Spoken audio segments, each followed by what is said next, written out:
बिस्मिल्लाहिर्रहमानिर्रहीम। आज के इस लेक्चर के अंदर हम प्रॉब्लम 2 को सॉल्व करेंगे और प्रॉब्लम 2 के अंदर भी हमारे पास लाइन इंटीग्रल है जिसको हमने कैलकुलेट करना है। हमारे पास एक वेक्टर फंक्शन गिवन है एक्स स्क्वायर आई प्लस एक्स वाई जे।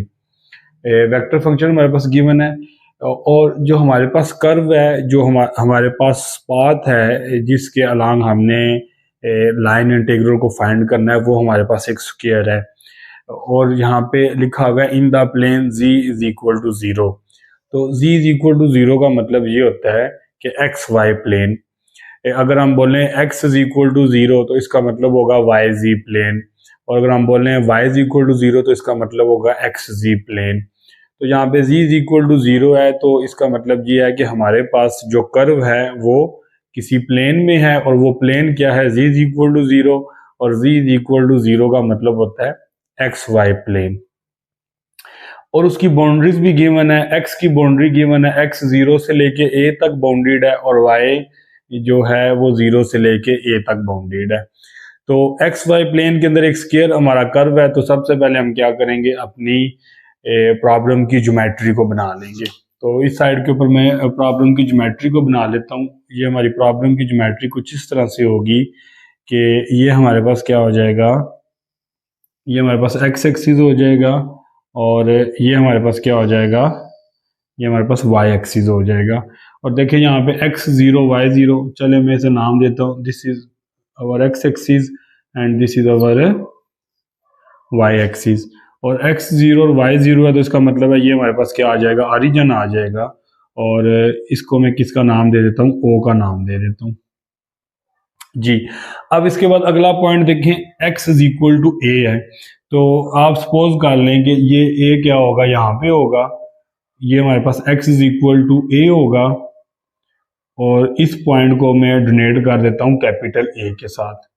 इसको यहाँ पे मैं इसको ऐसे कर देता हूँ, x is equal to a, और ये जो पॉइंट होगा इसको मैं क्या कह देता हूँ, कैपिटल A। अब इसी तरह y इज इक्वल टू 0, यही पॉइंट होगा हमारे पास जो ऑरिजिन है, y is equal to a। तो आप सपोज कर लें कि ये हमारे पास क्या है, y is equal to a है, y is equal to a, और इस पॉइंट को मैं क्या कह देता हूँ, पॉइंट B कह देता हूँ।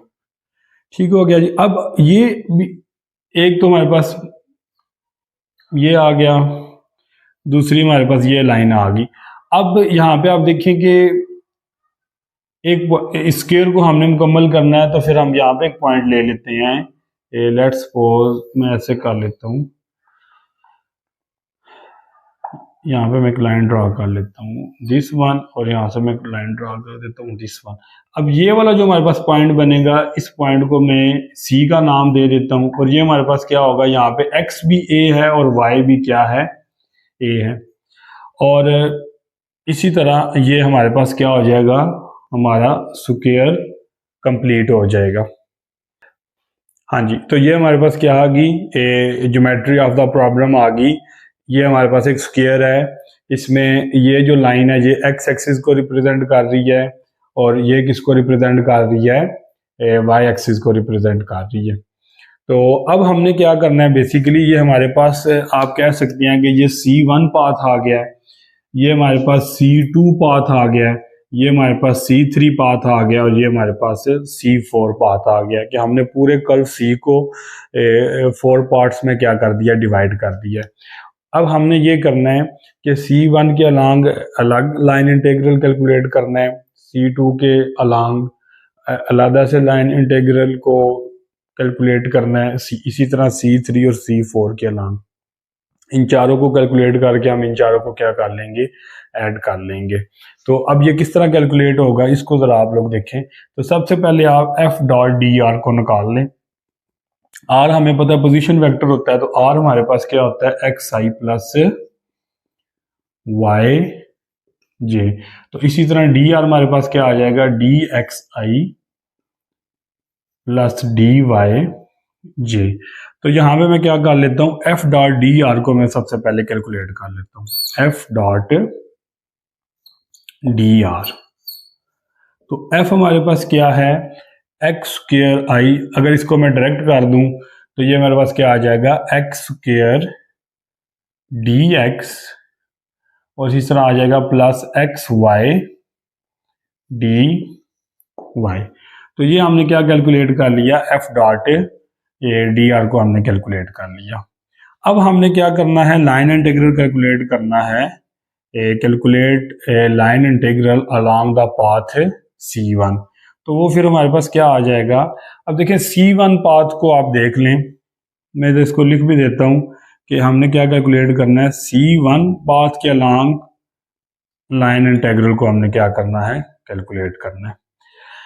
अब यहाँ पे ये देखना पड़ेगा कि ये जो एफ डॉट डी आ रहा है हमारा, ये एक्स और वाई वेरिएबल में है, तो हमें तो एक ही वेरिएबल के अंदर इसको करना पड़ेगा ताकि हम इसको इंटीग्रेट कर सकें। तो उसके लिए अब इस केस के अंदर हमें क्या करना पड़ेगा, अब C1 जो हमारे पास पाथ है, इसमें देखें वाई एक्सिस क्या है, जीरो है। जो एक्स एक्सिस होता है वहां पे वाई एक्सिस की वैल्यू जीरो होती है। तो इसका मतलब ये है कि ये C1 path along the x axis है, तो इसका मतलब ये होगा कि यहाँ पे हम क्या ले लेंगे, y को जीरो ले लेंगे।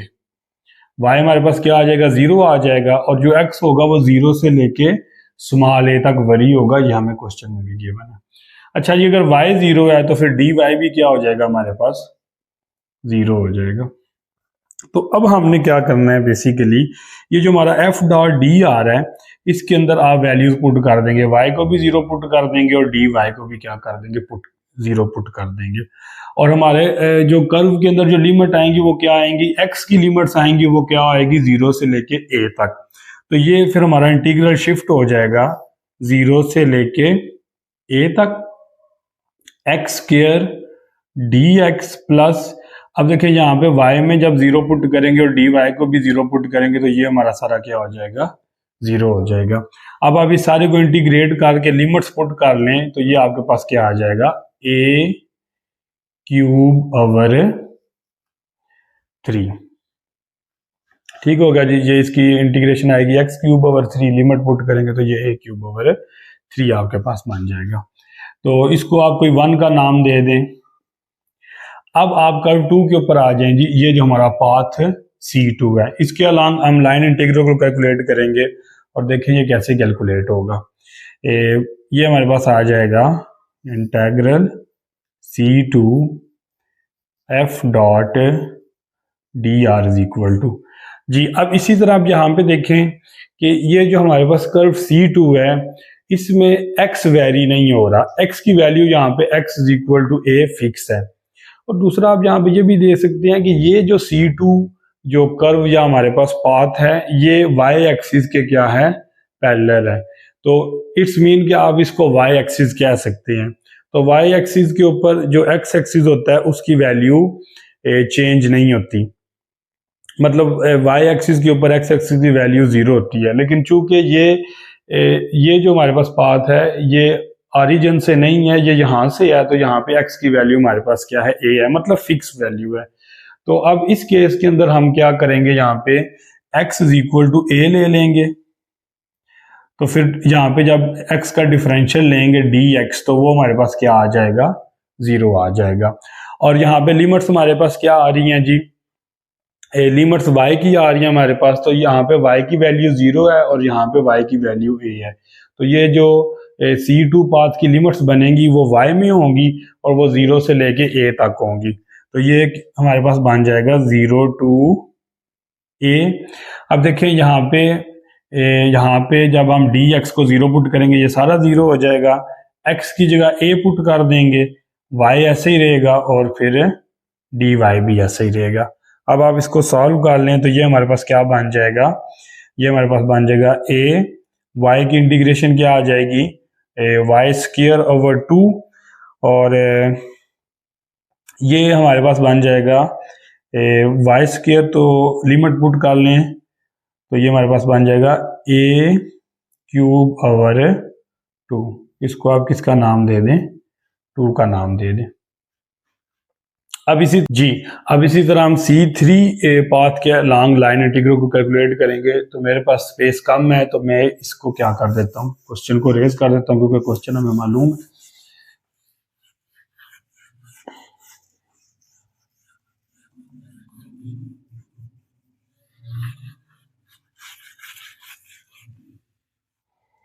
जी, तो अब हमने क्या करना है, लाइन इंटीग्रल कैलकुलेट करना है अलोंग द पाथ C3 और वो आ जाएगा F डॉट dr। अब इसी तरह अब हम ये C3 पाथ को कैलकुलेट करेंगे। तो अब C3 पाथ के अंदर देखिए कि ये यहाँ पे y की वैल्यू हमारे पास क्या फिक्स आ रही है, a फिक्स आ रही है। तो इसमें फिर हम क्या करेंगे, इसको यहाँ पे कर लेता हूँ, y is equal to a ले लेंगे, तो फिर dy हमारे पास क्या आ जाएगा, 0 आ जाएगा। अब इसको आप इसके अंदर ये वैल्यूज पुट करें तो ये हमारे पास क्या बन जाएगा, इंटेग्रल y की जगह हमारे पास ये dy की जगह 0 आ गया, तो ये सारा 0 हो जाएगा और यहाँ पे हमारे पास x स्क्वायर dx आ जाएगा, x स्क्वायर dx आ जाएगा। और अब यहाँ पे जो लिमिट्स होंगी वो क्या होंगी, वो हमारे पास आ जाएंगी, ये हमारे पास पाथ ये इस डायरेक्शन में आ रहा है, तो यहाँ पे x की वैल्यू क्या है, a है, और यहाँ पे x की वैल्यू 0 है, तो फिर ये a से लेके 0 तक हो जाएगा। ये क्या हो जाएगा हमारे पास, a से लेके 0 तक हो जाएगा। ठीक हो गया। अब आप इसको कैलकुलेट कर लें तो ये हमारे पास आ जाएगा माइनस a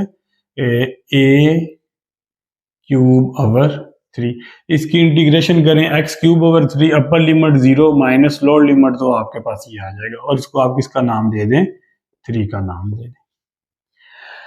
जी, तो अब हमारे पास a की पाथ बचा हुआ है, ये इसकी डायरेक्शन इस तरह होगी, नीचे की तरफ होगी, क्योंकि हमने एंटी क्लॉकवाइज इसको चला लिया।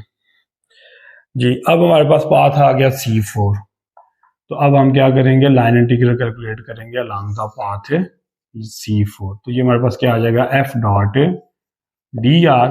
अब C4 पाथ में आप देखें तो इस पूरे में हमारे पास किसकी वैल्यू फिक्स आ रही है, ये y एक्सिस है, और यहाँ पे x की वैल्यू हमारे पास क्या होगी, 0 होगी। ये y एक्सिस है और इसके ऊपर x की वैल्यू हमारे पास क्या होगी, 0 होगी। तो फिर हम क्या कर लेंगे, x को 0 पुट कर लेंगे, तो फिर dx भी क्या हो जाएगा, 0 हो जाएगा। तो अब यहाँ पे f डॉट डी आर निकाल लें, तो f डॉट डी आर में हमारे पास x 0 आ गया, तो ये टर्म भी 0 होगी, और x यहाँ पे भी आ रहा है, तो ये सारी टर्म्स क्या हो जाएगी, 0 हो जाएगी। तो इसकी इंटीग्रेशन हमारे पास क्या आ जाएगी, 0 आ जाएगी। तो ये हमारे पास क्या आ जाएगा, चौथी जो C4 कर्व है उसका भी हमने लाइन इंटीग्रल निकाल लिया। अब हमने क्या करना है, इन चारों को क्या कर लेना है, ऐड कर लेना है।